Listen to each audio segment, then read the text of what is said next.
téléspectateurs et bienvenue à Madère TV. Nous avons aujourd'hui dans nos locaux le coach de l'équipe nationale, Pabi Gueye, et son meneur de jeu, Alkali Ndour. Messieurs, bienvenue à Madère TV. Coach. Merci grand. Très content encore de te retrouver sur ce plateau. Comme je disais l'autre jour, une référence, un monument pour moi. Et ça fait vraiment plaisir encore de te retrouver pour parler basket. Très content pour cette invitation. Bienvenue. Alkali. Ouais, Alors, je vous remercie de m'avoir invité sur le plateau et d'avoir découvert le Madère TV et de parler basket. Ouais. C'est un plaisir pour moi, vraiment, d'avoir deux personnalités dans le basket. Le basket, c'est quelque chose qu'on aime. Moi, c'est ma passion. J'ai eu une vie parallèle professionnelle qui n'avait rien à voir avec le basket, mais aujourd'hui, je suis revenu dans le basket. C'est quelque chose qui est très important pour moi. Et l'avenir du basket sénégalais est très important pour moi. Et vous êtes l'avenir du basket sénégalais. Et nous avons assisté au qualificatif de la Coupe du Monde 2023, la semaine dernière à Dakar Arena. Félicitations pour vos deux victoires. Merci.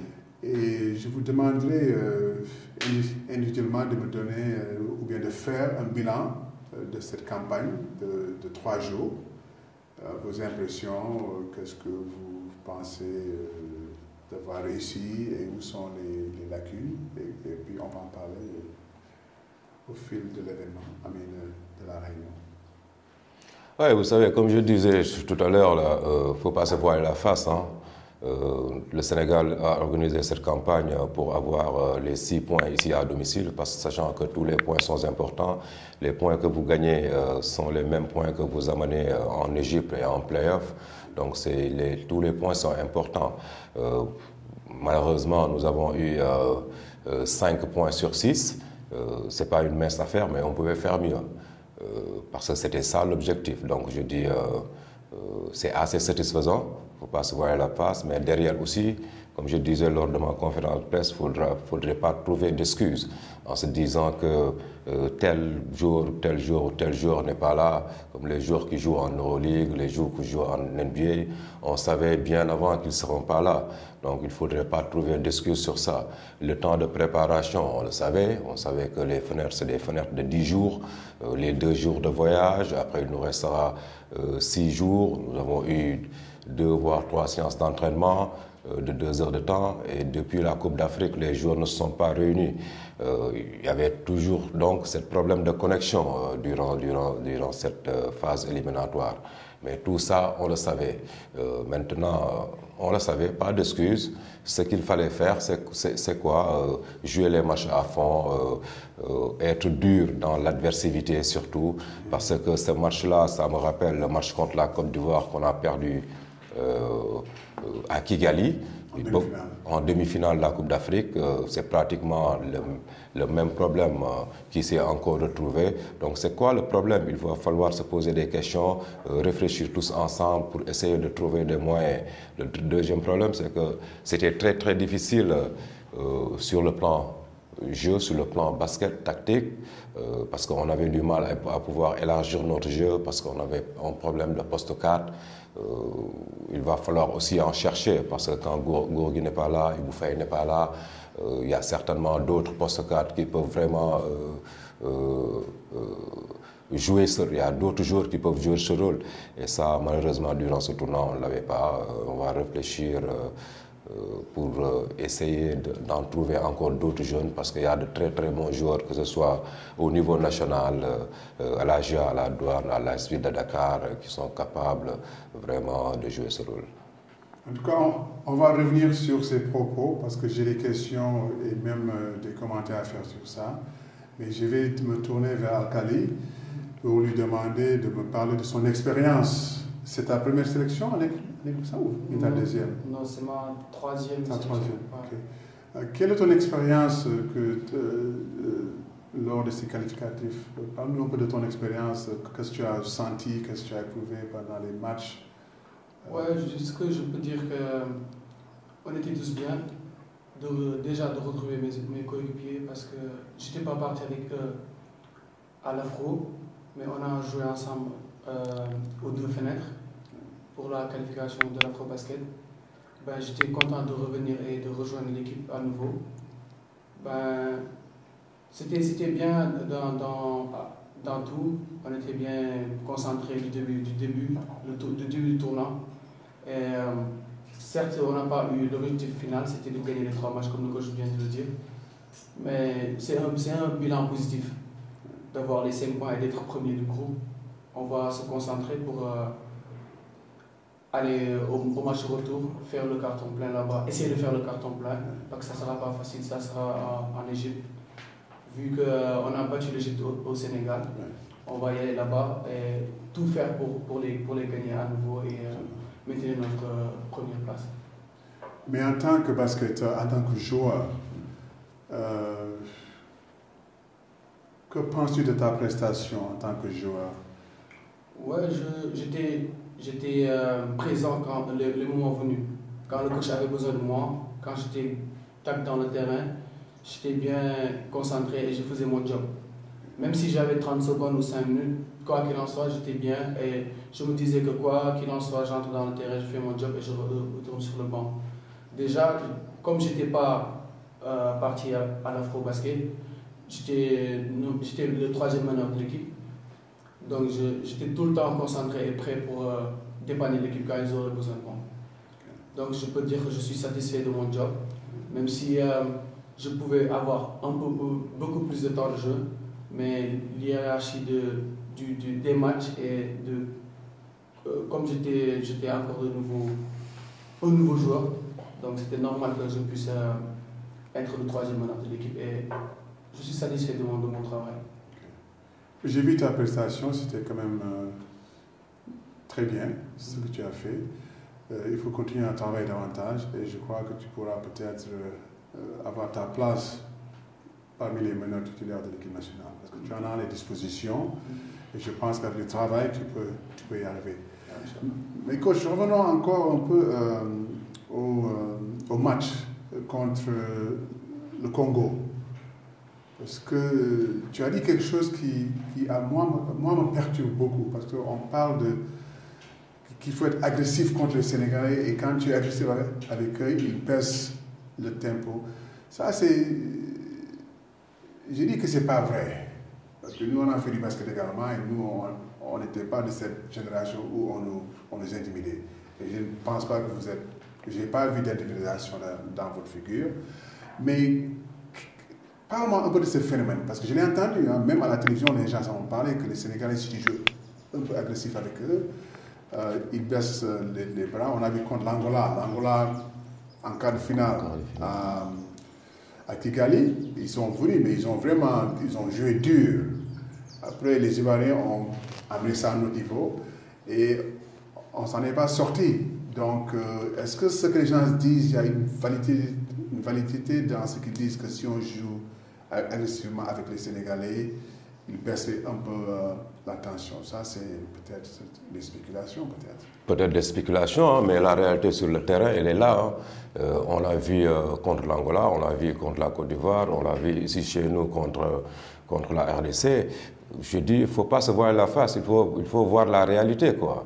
C'est une analyse, et c'est des constats. Il va falloir pallier à cela, être beaucoup plus costaud dans les duels, parce que dans l'adversité, je vois qu'on a des problèmes pour sortir des écrans et prendre les tirs comme on les veut, mais c'est la réalité, il faut l'accepter. Maintenant, la prochaine fois, que les gens ne nous prennent pas au dépourvu, il faut être prêt dans les duels de 1 contre 1 déjà, parce que c'est ça notre force, aller dans les box-out, aller très vite en transition offensive, parce que le joueur sénégalais c'est un athlète et quand vous êtes dominé dans les duels, quand tu perds tes rebonds défensifs, tu ne peux pas jouer très très vite. Dans l'avenir, il va falloir pallier à tout ça, être beaucoup plus costaud, parce que je n'aime pas ce que les gens sont en train de dire. Peut-être que même c'est faux, mais la réalité montre qu'ils peuvent avoir raison vu ces 3 matchs qu'on a été dominés lors de ces dernières campagnes. Et ça m'amène à ma question, parce qu'aujourd'hui, tu es l'entraîneur titulaire de l'équipe nationale à mon estimation. Et je sais aussi qu'il y a Boniface, qui n'est même pas au Sénégal, qui est en Amérique, je pense, où il va à ses occupations professionnelles. Et ce système, est-ce qu'il fonctionne? Le système d'avoir l'entraîneur qui est hors du Sénégal. Bon, toi aussi, tu es un entraîneur national. Hein? Moi, je ne vais pas faire la part des choses. Ouais. Parce que Boniface n'est pas là, donc aujourd'hui, tu es l'entraîneur national. Mais aussi, on sait que quand il vient, il devient l'entraîneur national et toi, tu deviens associé, comme on dit en anglais, head coach. Bon, c'est ce que je veux dire. Est-ce que vous avez un programme en place quand Boniface n'est pas là pour développer les entraînements de l'équipe nationale? Comment ça se passe quand... Non, mais vous savez, c'est impossible de développer les entraînements quand Boniface n'est pas là, parce que la plupart des joueurs ne sont pas là déjà. La plupart des joueurs évoluent en Europe. Il y a 3 joueurs locaux qui étaient dans le groupe. Par rapport, par exemple, aux Égyptiens, au Kenya, où la plupart de leurs joueurs évoluent dans leur championnat. Donc c'est très, très difficile. Comme je te disais tantôt, durant ces campagnes, nous n'avons eu que 10 jours, 2 séances d'entraînement. Imaginez la difficulté.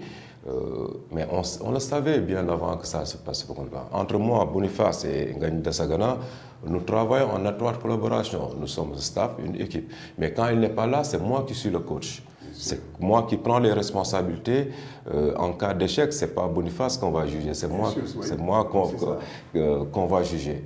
Donc je prends l'interresponsabilité de ces résultats-là, que ce soit positif, que ce soit négatif. Que ce soit positif, c'est tout un ensemble. Si c'est négatif, c'est ma responsabilité personnelle et je ne déroge pas à cette règle-là.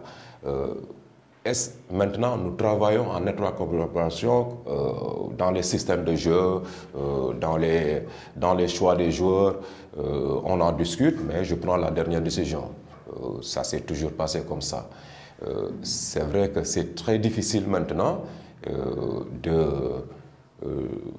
d'être coach durant ces fenêtres, d'être encore 3e coach durant les autres fenêtres, parce qu'il n'y a pas une stabilité au fait, il n'y a pas une stabilité il n'y a pas une continuité. Mais on le savait dès au début que ça allait se passer comme ça. C'est pas aujourd'hui que je vais me dédouaner. Oui, mais bon, écoute, c'est un problème. Et maintenant, je parle comme autorité de basket. C'est un problème parce que je suis le championnat local de très près. Et honnêtement, il y a des joueurs locaux que j'ai vu évoluer à Douane, au Duc, à la Jeanne d'Arc et dans d'autres clubs qui auraient dû être peut-être sélectionnés dans cette équipe nationale. Parce qu'on a utilisé une formule qui, à mon avis, ne marche pas. Depuis plus de 20 ans, on amène des expatriés qui viennent au Sénégal. Et depuis 1997, on n'a pas gagné un championnat d'Afrique. Donc je crois qu'on doit changer de méthode et commencer à se focaliser sur les jeunes comme Al-Khali, qui sont là, les joueurs locaux. Continuer à les former, continuer à faire des regroupements au niveau de l'équipe nationale, sous ta direction. Et je t'assure que si l'ossature de ton équipe est basée des joueurs de la Douane, de la Jeanne d'Arc, du Jaraf, de Bob et de Gaston Berger, tu vas voir la différence. Parce que les gosses vont mieux se connaître, il y aura beaucoup plus de collectivité. De connexion. Ouais, de connexion. Ouais. Et parce qu'aujourd'hui, moi, mon observation que j'ai vue, tu avais de bons joueurs, hein, mais il n'y avait pas une cohésion dans l'équipe. Ouais, parce que tu avais des 1, des 2, des 3 et des 5, tu n'avais pas de 4. Aujourd'hui, en basket, le rôle d'un 4 est très important. Donc, il fallait, bon, Ibou Faye n'est pas disponible, Gorgui, on sait qu'il est dans la NBA, il n'est pas disponible, mais j'ai vu des gosses, des cadres à la douane, à la Jeanne d'Arc, à Bob, au Duc. Il faut qu'on commence à changer cette culture. Parce que Al-Khali nous a montré que les potes locaux, quand même, savent jouer au basket. Parce qu'il avait sa place. Je n'ai pas vu un meneur de jeu qui est venu de l'étranger qui était meilleur que toi. La preuve, d'ailleurs, le jeune Branco, soit il était malade ou bien il n'était pas en match, en compétition, mais il est passé à côté du tournoi de Dakar. Bon, parfois ça arrive, mais ils avaient beaucoup impressionné à Kigali. Bon, c'est la dernière copie que vous retenez, même Branco, c'est la dernière copie que vous pouvez retenir, quoi, le match qu'il a fait à Kigali. Et maintenant, les joueurs aussi sont des êtres humains, quoi.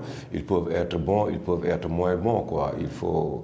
Mais je pense qu'il faut positiver, mais je sais qu'il a du talent, on n'en disconvient pas. Peut-être qu'il était moins bon qu'à Kigali.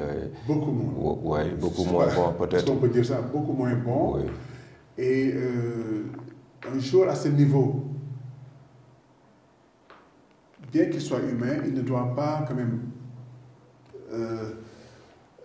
le gap était trop grand. Ce qu'on a vu à Kigali et ce qu'on a vu à Dakar, c'était diamétralement opposé. C'est un joueur professionnel, il doit savoir maintenir un certain niveau. Constance. Mais toi, voilà, la constance.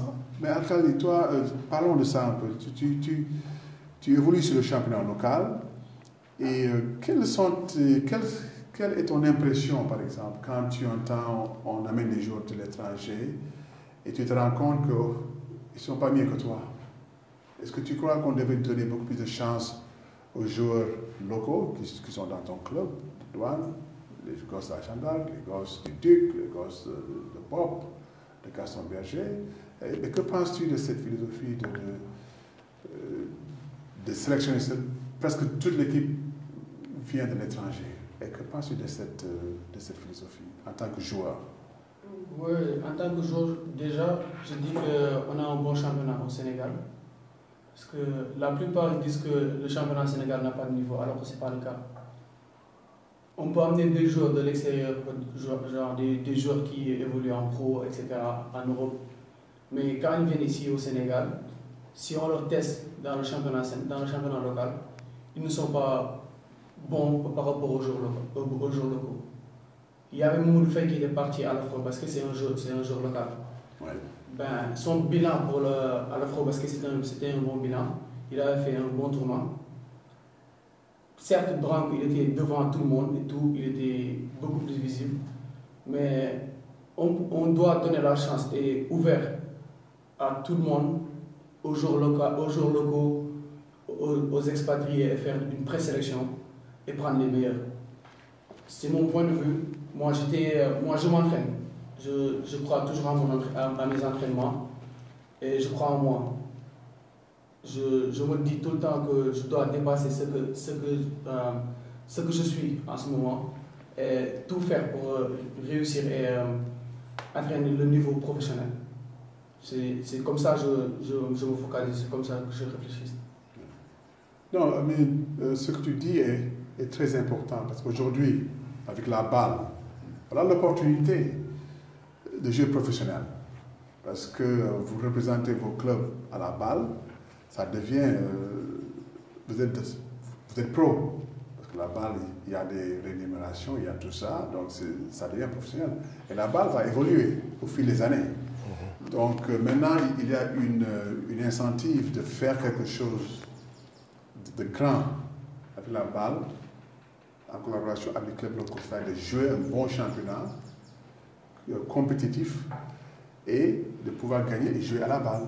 Donc vous avez cette opportunité de ne plus penser qu'on doit aller en Europe, ou bien aux États-Unis, ou bien en Asie pour jouer au basket. Aujourd'hui, on peut jouer au basket en Afrique. C'est l'objectif de la balle, rester en Afrique pour jouer le championnat. Et vous en avez les capacités. Parce que je dis que, oui, Mohamed Faye, il a fait un très bon tournoi à Kigali. Pour moi, c'était un bon tireur, il avait toutes les dispositions, il était agressif. Oui.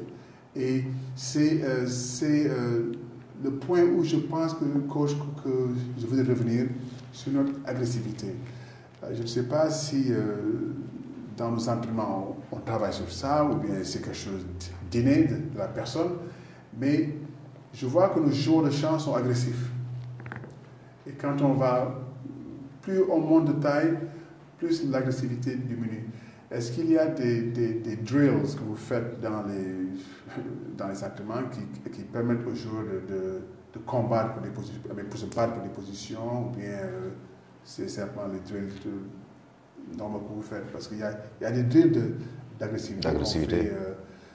Bon, en liste, nous, on le faisait dans le temps, je ne sais pas, est-ce que ça se fait toujours? Non, au niveau local surtout, parce qu'avec l'équipe nationale, on n'avait pas beaucoup de temps, mais au niveau local, dans notre championnat, dans mon club, c'est vraiment agressif. Même au niveau des entraînements, comme je te disais l'autre jour, j'ai pratiquement 4 coachs. Il y a Souleymane Diatta, Daouda, Boubacar Sarr, Alex Adams. Tu vois, chacun a un rôle spécifique à jouer à mes séances d'entraînement, et dans cette agressivité-là, c'est Souleymane Diatta qui se charge de ça, de ces duels entre 1 contre 1, de man-to-man, de fight spirit. C'est lui qui se charge de ça. Dans mes séances d'entraînement, il y en a. C'est la raison pour laquelle, c'est pas pour rien qu'on est 5 fois champion du Sénégal d'affilée. C'est parce qu'il y a un travail de fond qui a été fait, d'agressivité, sur le plan aussi tactique et technique, raison pour laquelle on a fait ce que nous avions fait durant ces 5 dernières années. Mais maintenant, la phase de Dakar est terminée. La prochaine phase, c'est au mois de juillet-août, je pense, et ce sera en Égypte. Et vous avez commencé à parler de cette phase, ou bien vous allez attendre jusqu'au mois de juillet pour en parler, parce que je crois qu'il y a une leçon à tirer de ce qui s'est passé la semaine dernière à Dakar Arena. Et je crois que le travail doit commencer dès à présent. Ça a déjà commencé depuis. Je pense que juste après la compétition, au lendemain, nous avons une réunion par Zoom. Okay. Nous avons parlé, évalué de ce qui a été bon, ce qui a été moins bon, s'il faut changer quelque chose, qu'est-ce qu'il faut changer. Nous y sommes, nous réfléchissons sur ça, sachant qu'en Égypte, c'est ça encore beaucoup plus difficile, parce que toutes les équipes voudront encore engranger le maximum de points, parce que ces points leur serviront durant les playoffs. Nous réfléchissons sur ça, nous agissons en conséquence. Et ce sont les mêmes équipes qui vont jouer en Égypte également? Oui, les mêmes équipes. On va encore rencontrer les mêmes équipes. Maintenant, les 3 premiers de chaque poule vont se qualifier au 2e tour.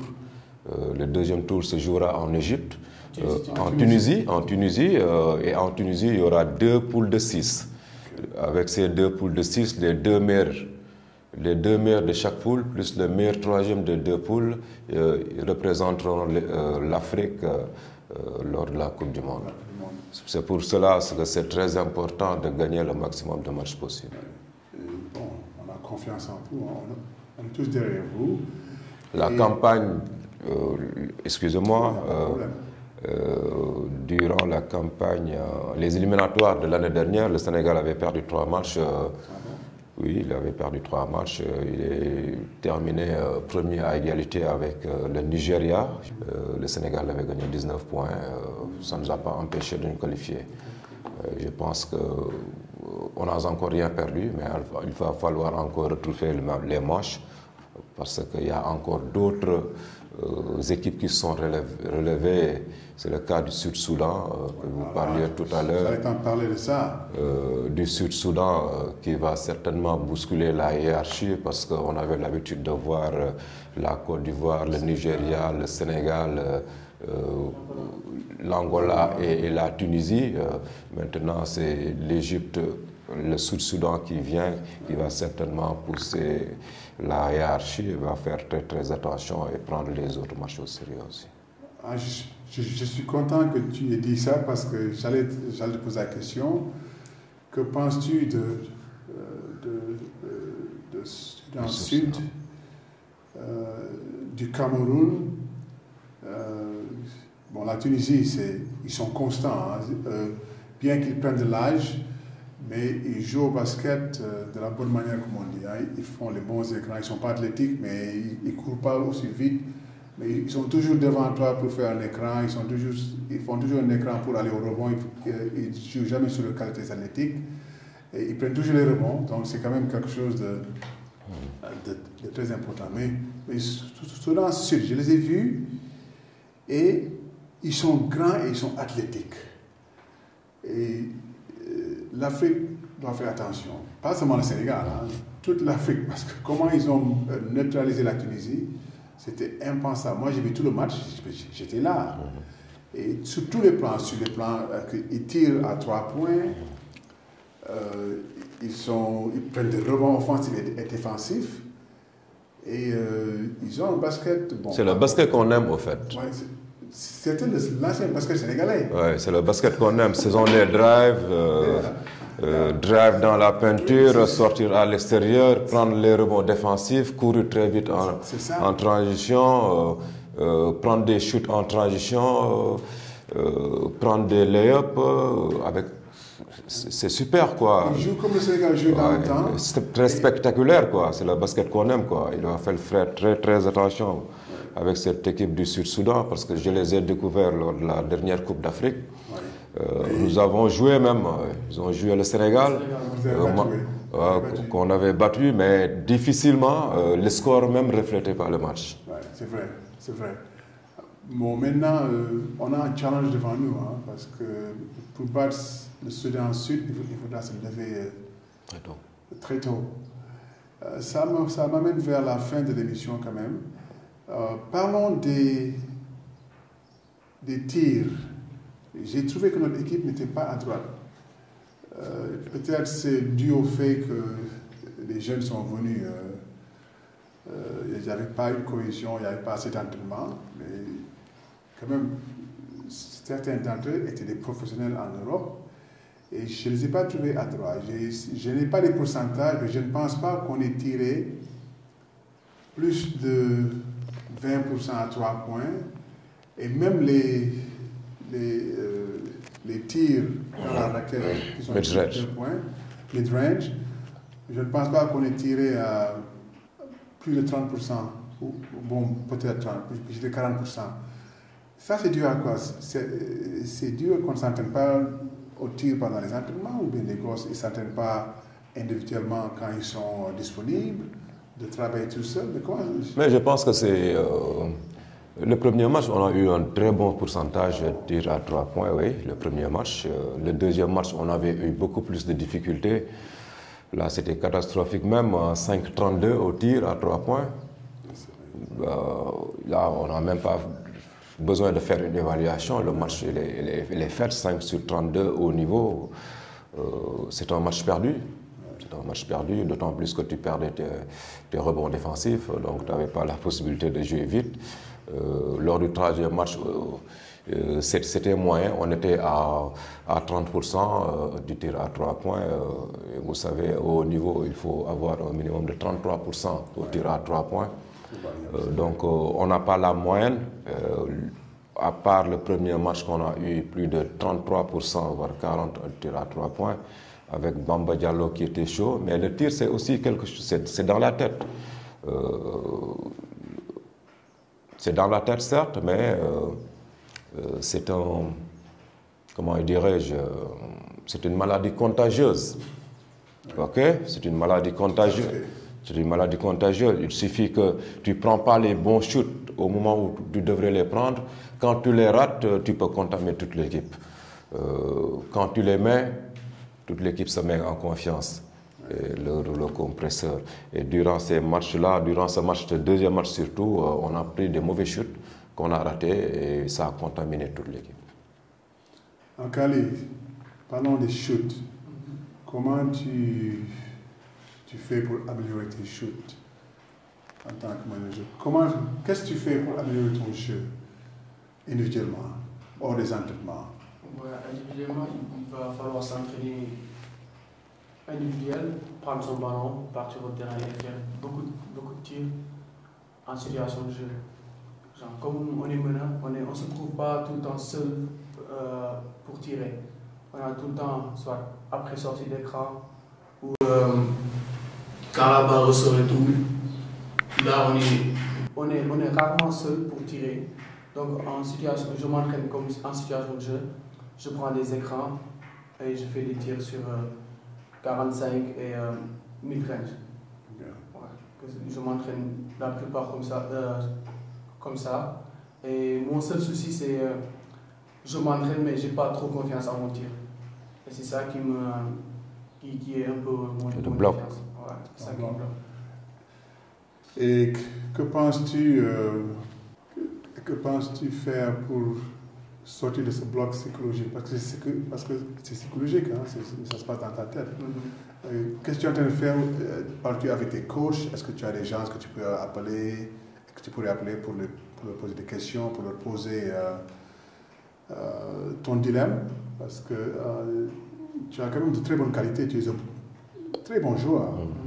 Et le tir fait partie de ton jeu, parce qu'un manager qui tire, c'est un manager extrêmement dangereux. Mais si tu ne tires pas, il se limite, parce que la défense va se retirer derrière et puis va te laisser faire des passes. Voilà. Donc, c'est quelque chose que tu dois travailler là-dessus. Tu parles avec coach Pabi, tu parles avec les autres coachs pour voir comment ils peuvent t'aider, parce que tu as besoin de tirer. Hein. Ouais, j'en parle avec des coachs. Il a dit tout à l'heure, il y a les coachs adjoints de l'équipe, l'AS Douanes. Soleiman, c'était un ancien tireur. Ouais. Ben, j'en parle parfois avec lui. Même il y a un jour, coach Tafa m'a interpellé pour me dire que je sais que tu n'es pas nul sur les tirs, mais ça se passe dans la tête. Ouais. Parce que toi, tu tires sans te donner confiance.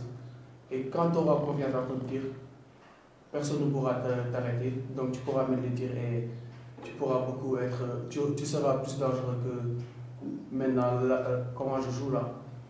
Et j'essaie tout le temps de me forger ça, même je m'entraîne tous les jours pour me dire qu'il va falloir avoir la confiance pour pouvoir marquer mes tirs et être beaucoup plus dangereux. Okay. En tout cas, je te souhaite beaucoup de chance, beaucoup de courage, parce que le basket c'est un sport quand même assez difficile. Et beaucoup d'abnégation, parce que seul le travail paye, il n'y a pas de secret. Il faut travailler pour pouvoir gagner. Et comme j'ai dit au début de l'émission, moi, ce qui m'importe le plus aujourd'hui, c'est que vous soyez champion d'Afrique. Il n'y a pas un plus beau feeling que de gagner un championnat d'Afrique. Parce que ça vous met au top des tops. Parce que moi, comme je dis, tant qu'un joueur, quel que soit ce joueur, n'a pas gagné le championnat d'Afrique, il manque quelque chose. Tu peux évoluer dans le plus grand championnat du monde. Si tu n'es pas champion d'Afrique chez toi, il y a quelque chose qui manque. C'est comme on dit dans la NBA, quand tu n'as pas de ring, quand tu n'es pas champion, il manque toujours quelque chose. Dans ton palmarès de basketteur africain, si tu n'es pas champion d'Afrique, il y a quelque chose qui manque. C'est ça la triste réalité. Donc, moi, je te souhaite, en tant que joueur, que du bonheur et de succès dans ce sens. Je studierai vous à 100%. Et je parlerai quand je vois des choses qui ne sont pas agréables. Il faut parler, parce qu'il faut critiquer pour aussi donner, avancer. Pour avancer. Et puis donner faire de bonnes critiques, comme on dit en anglais, constructive criticism. Ce n'est pas pour dire non, on dit parce qu'on peut faire mieux. Et on peut faire mieux. Le Sénégal est un pays de basket. On ne peut pas nous dire autre chose autrement. Le Sénégal est un pays de basket. Coach, c'est toujours un plaisir de te voir, que tu continues dans cette lancée, continue de diriger ton équipe, tes jeunes. Continue de leur parler, parce qu'aujourd'hui nous avons une ligue professionnelle en Afrique qui permettra à ces jeunes de s'épanouir et d'être vus par d'autres entités sportives, parce que la balle quand même est une ligue professionnelle qui sera regardée par beaucoup d'autres entités de basket. Ça va être sur ESPN Africa. Donc tout le monde va voir la balle. Donc ils vont voir un joueur Al-Khali jouer dans la balle. Qui sait? Peut-être une équipe de la NBA peut te voir. Ils vont te voir également. Ils pourraient être intéressés à toi. Donc voilà, la plateforme maintenant est tellement énorme qu'il ne faut pas flancher dans tes entraînements. Parlons de la balle démarre sa deuxième saison ce week-end à Dakar Arena à 17h. Les tickets, les billets sont disponibles sur Internet, je crois que c'est bal.com. Et donc là, vous aurez les instructions comment vous procurer ces tickets. Donc allez nombreux, allez supporter l'équipe du TIC et qui joue samedi à 17h, je pense. Mais on est très content de cet événement. Et moi, je suis très content de vous avoir reçu ici et de parler du bilan des qualificatifs. Donc, merci encore d'être venu. Et vous êtes les bienvenus. Bon, Pabi, c'est le seul qui est venu 2 fois, donc toi, maintenant, tu es un rigolo là. Tu es un rigolo. Tu vas venir quand tu veux. Tu m'appelles, tu dis... Merci. Je viens. Merci. Ici, c'est chez toi. Al-Khali, bonne chance. Merci. Okay. Chers téléspectateurs, merci encore pour votre attention et bonsoir.